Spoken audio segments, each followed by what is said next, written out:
তো গাইস এখানে হাঁসের ফার্ম দিছে, তো হাঁসদের কি খাওয়ায় বা কখন কখন খাবার দেয় আমরা জেনে নেব। Let's go.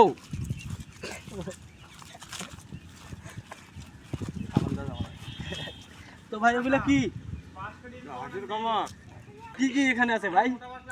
এখানে আছে হলো পরিমাণ মতো ওই যে ধানের গুঁড়ো, হ্যাঁ তারপরে ব্রান, এই সাদাগুলো এগুলো ব্রান, হ্যাঁ ইয়েস, আর এখানে 1 কেজি ফিট হ্যাঁ পানিতে গুলে রাখছি, মানে মিক্স হয়ে যাবে, পানিতে একদম মিক্স হয়ে যাবে, এগুলো এখানে দিব।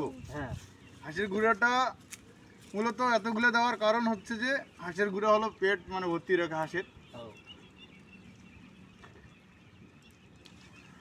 ঠিক আছে? হ্যাঁ ঠিক আছে। এই তো কখন ধানের যে- কখন এটা কখন হলো কখন খাবার দেন? আমাদের কখন কখন খাবার দেয় এটা কোনো মানে টাইম টেবিল অবশ্যই আছে, কিন্তু ওভাবে দিই না। হাঁসগুলোকে একটু বড় করতে হবে, যার কারণে মানে যখনই খাবার থাকে না তখনই আমরা দিয়ে রাখি, এতে খাবার একটু বেশি যায় কিন্তু হাঁসগুলো তাড়াতাড়ি বড় হবে, এই জন্য আর কি সবসময় খাবার দেওয়া থাকে আর কি ওদের। এই যে যেমন এই যে গুঁড়াটা বেশি পরিমাণ দিয়ে রাখি, হ্যাঁ যেন হলো ওটা পেট ভর্তি রাখে। আর এই যে ফিডটা দিলাম, এই ফিডটা হলো শরীরের এনার্জি মানে একটু শরীর বড় করার জন্য।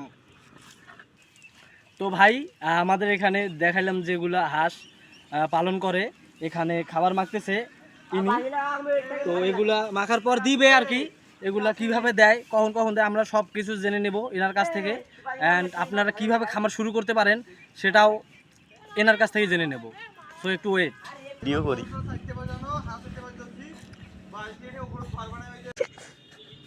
খামার যেতে ঘটনাগুলো ঘটে শুধু ভিডিও ছাড়ি, তো অল্প দিনের ভিতরে মনিটাইজেশন করে আমার যে ঘটনা ঘটে।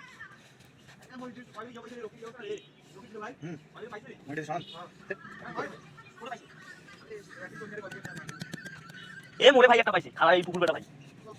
আর মোটিভেশন মেলা চলে আছে যা কথা বলতে বল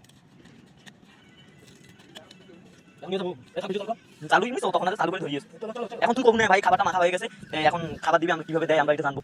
তো গাইস এখন আমাদের এখানে খাবার মাখা কমপ্লিট, তো এটা কিভাবে দেয় এটা আমরা এখন দেখাবো, চলো। চালুই তুই পাতে পাতে করে আমরা দুটি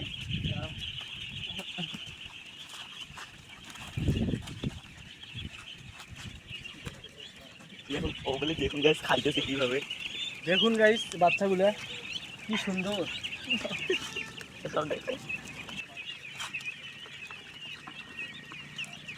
ভিডিও আছে না? তো ভাই আপনার কাছে একটা প্রশ্ন। জি ভাই বলেন। তো মানে আপনাদের দেখে অন্য কেউ যদি এই খামার লাগাতে চায়, হ্যাঁ তাহলে ওদের প্রথম করণীয় কি?